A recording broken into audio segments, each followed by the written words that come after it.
మనిషి ప్రవర్తన గురించి మాట్లాడాలంటే మనిషి ఎక్కడ మొదలయ్యాడో అక్కడికి తీసుకెళ్ళాలి.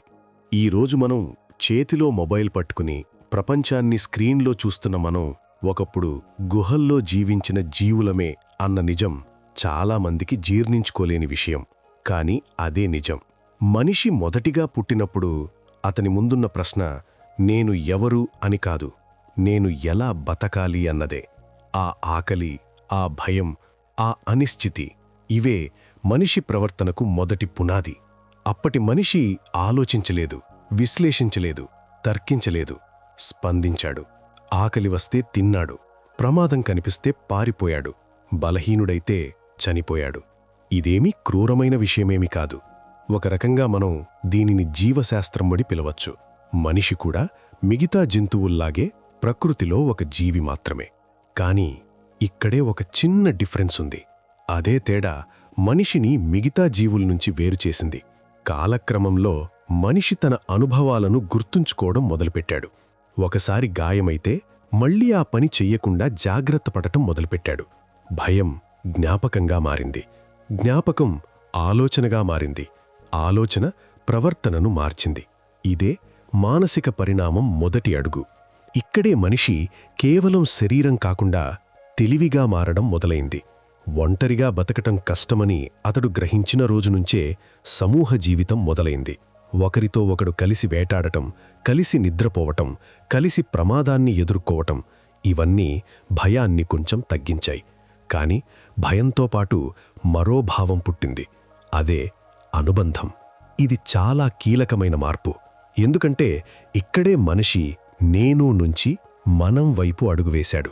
ఈ మనం అనే భావమే కుటుంబం, గోత్రం, సమాజానికి పునాది.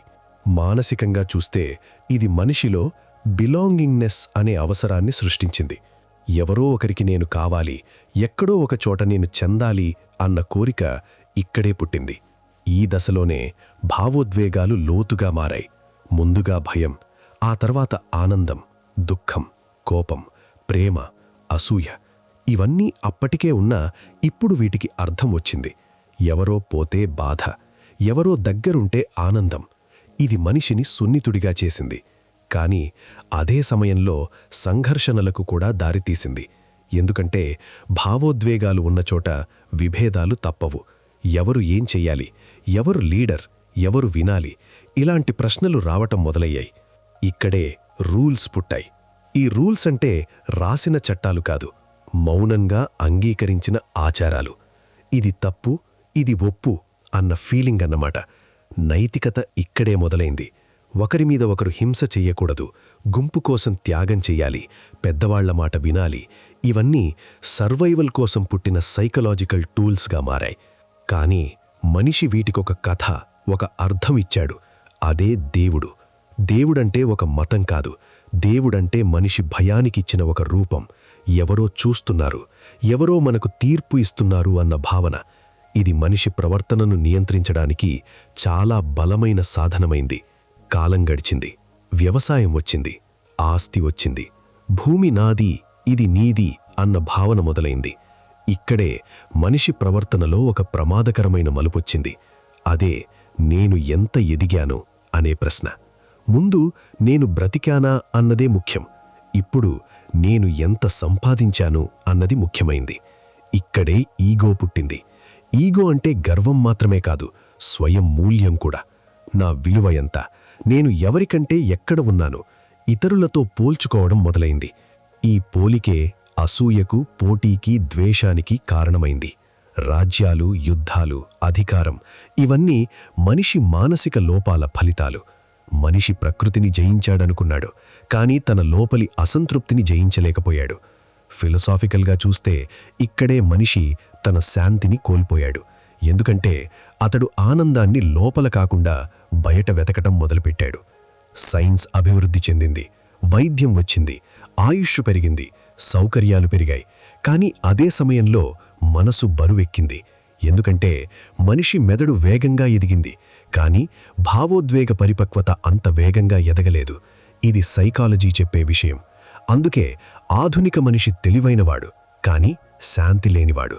అతనికి అన్నీ ఉన్నాయి, కాని తృప్తి లేదు. అతడు ఒంటరిగా ఉండడు, కానీ ఒంటరిగా అనిపిస్తాడు. ఇప్పుడు మనం ఉన్న దశ డిజిటల్ యుగం. ఇక్కడ మనిషి ప్రవర్తన మరింత సున్నితంగా మారింది. ఇప్పుడు మనిషి నిజంగా ఎలా ఉన్నాడన్నది ముఖ్యం కాదు, ఇతరులకు ఎలా కనిపిస్తున్నాడన్నదే ముఖ్యం. సోషల్ మీడియా మనిషికి ఒక అద్దం ఇచ్చింది, కానీ అది నిజాన్ని చూపించే అద్దం కాదు, మనం చూపించాలనుకున్న దాన్ని మాత్రమే చూపించే అద్దం. ఇక్కడే మనిషి రెండు జీవితాలు బ్రతకటం మొదలుపెట్టాడు. ఒకటి బయట కనిపించే జీవితం, ఇంకొకటి లోపల దాచుకున్న జీవితం. లైక్స్, వ్యూస్, ఫాలోవర్స్ ఇవే మనకు విలువగా మారిపోయాయి. ఒకప్పుడు గుంపుకి లీడర్ అప్రూవల్ అవసరం, ఇప్పుడు ఆ అంగీకారం డిజిటల్ సంఖ్యల రూపంలో వచ్చింది. ఇది చాలా మానసికంగా ప్రమాదకరం. ఎందుకంటే మనిషి తన సెల్ఫ్ వర్త్ను బయటకు అప్పగించాడు. ఎవరో అప్లోడ్ చేస్తేనే నేను ఉన్నాను అన్న భావన.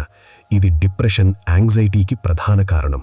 బయట నవ్వుతున్న మనిషి లోపల ఖాళీగా ఉండటం ఇదే కారణం. ఫిలాసాఫికల్గా చూస్తే మనిషి మళ్లీ ఒక మూల ప్రశ్న దగ్గరకొచ్చాడు. నేను నిజంగా ఎవర్ని? కానీ ఈసారి అతడు ఆ ప్రశ్నను భయంతో అడగటం లేదు, అయోమయంతో అడుగుతున్నాడు. అన్నీ ఉన్నా ఎందుకు ఖాళీగా అనిపిస్తోంది? ఎందుకు మనసు నిశ్చలంగా లేదు? ఇది మనిషి ప్రవర్తనలో ఒక టర్నింగ్ పాయింట్. ఇది పతనం కూడా కావచ్చు, పరిణామం కూడా కావచ్చు. ఏది ఏమవుతుందో మనిషే నిర్ణయించాలి.